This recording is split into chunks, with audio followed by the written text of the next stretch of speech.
امام الانبیاء محبوب کبریا حضرت محمد مصطفیٰ صلی اللہ تعالی علیہ وسلم کی سیرت طیبہ کا وہ حصہ ذکر کیا تھا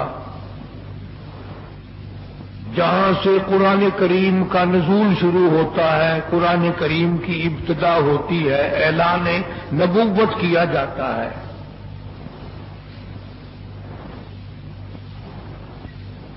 سیرت طیبہ کا موضوع اتنا طویل ہے، اتنا لمبا ہے، ہمارا اہل سنت والجماعت کا یہ عقیدہ ہے کہ دنیا کے سارے درختوں کی قلمیں بنا لو، جتنے ندی نالے نہر دریا سمندر ہیں سب کی شاہی بنا لو، اور جناب رسول کریم صلی اللہ علیہ وسلم کی تعریف اور ثنا لکھنی شروع کر دو۔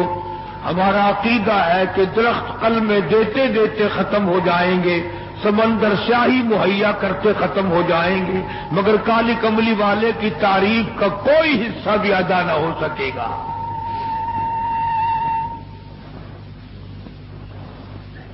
اس لیے اللہ پاک جل شانہ نے خود جن کی تعریف فرمائی ہو،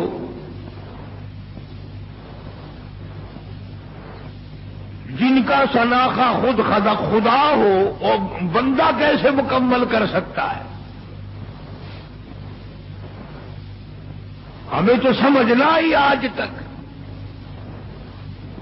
ورنہ ہر لمحہ ہماری زبان سے کلمہ نکلنا چاہیے، لا الہ الا اللہ محمد الرسول اللہ صلی اللہ علیہ وسلم۔ اٹھتے بیٹھتے چلتے پھرتے ہماری زبان سے کلمہ نکلنا چاہیے۔ اللہ پاک جل شانہ نے اسی طرح سے درود شریف کے لیے بھی بڑے فضائل فرما دیے حضور کریم صلی اللہ علیہ وسلم کی ذات اقدس پہ۔ فرمایا جو ایک مرتبہ درود پاک پڑھے 10 نیکیاں ملتی ہیں، 10 گناہ معاف ہوتے ہیں، 10 درجے بلند کر دیے جاتے ہیں۔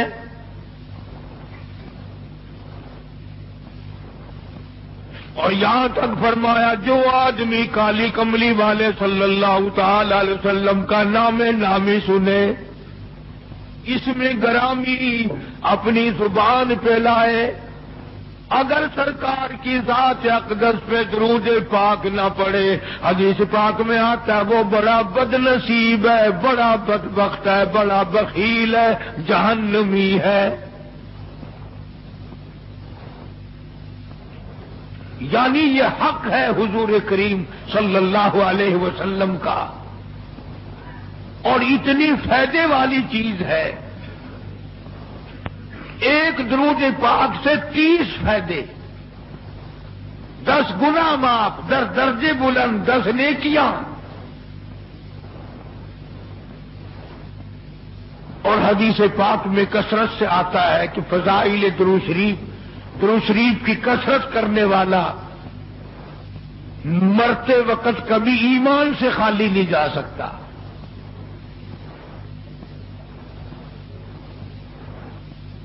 مگر آج ہمیں فرصت نہیں،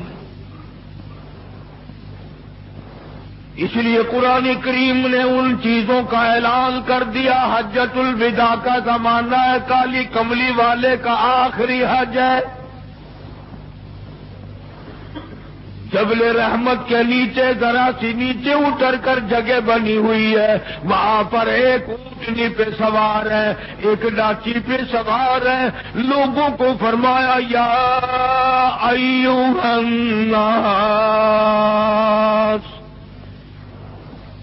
او لوگوں، او انسانوں، او آدمیوں، اللہ اور اس کے رسول کو ماننے والوں،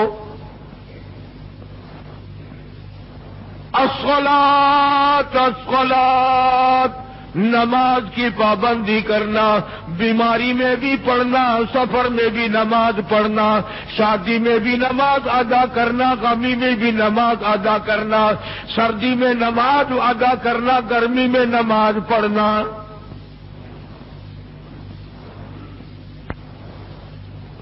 آخری حج ہے، حضور کریم صلی اللہ تعالی علیہ وسلم کا تقریباً آخری وقت ہے۔ فرمایا لوگوں قرۃ عینی فی الصلاۃ، نماز میری آنکھوں کی ٹھنڈک ہے، جو نماز نہیں پڑھتا میں اس کے لیے قیامت میں شفاعت کرنا میری کوئی ذمہ داری نہیں۔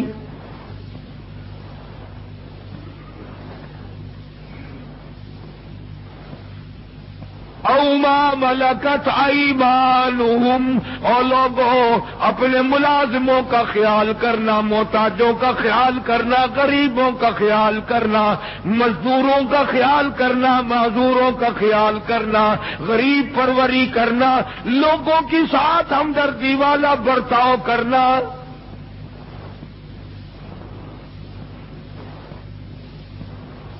جو کچھ میں تمہیں بتلا رہا ہوں فرمایا یاد کرو، میری بات کو سمجھو۔ حضور کریم صلی اللہ علیہ وسلم نے فرمایا لاکھوں کا مجمع ہے، فرمایا جو میں تمہیں بات کہہ رہا ہوں تمہارے ذمے ہے، جو اس وقت میدان عرفات میں نہیں پہنچ سکے ان تک پہنچا دینا۔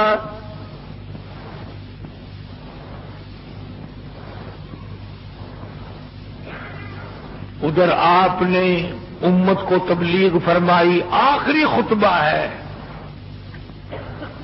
حضور کریم صلی اللہ علیہ وسلم کا، آخری خطبہ، آخری وعظ ہے، آخری نصیحتیں ہیں۔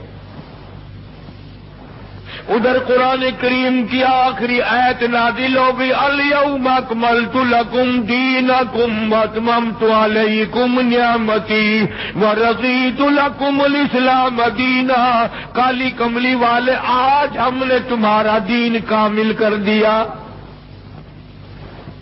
اسلام مکمل ہو گیا۔ حضور کریم صلی اللہ تعالی علیہ وسلم نے ضروری چیزیں آخری خطبے میں ارشاد فرما دی۔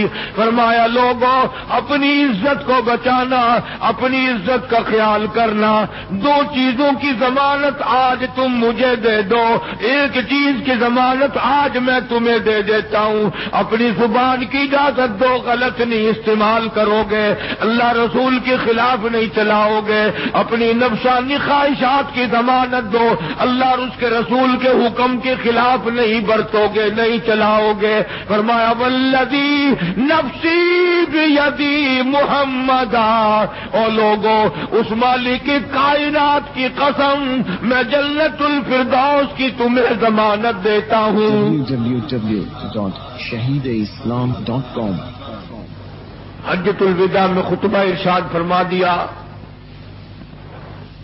اس کے بعد مینا مزدلفہ تشریف لے آئے، مکہ مکرمہ میں تشریف لے آئے، واپسی مدینے پاک میں ہو رہی ہے، راستے ہی میں طبیعت بگڑ گئی۔ وہاں میدان عرفات میں آخری خطبے میں فرمایا لوگوں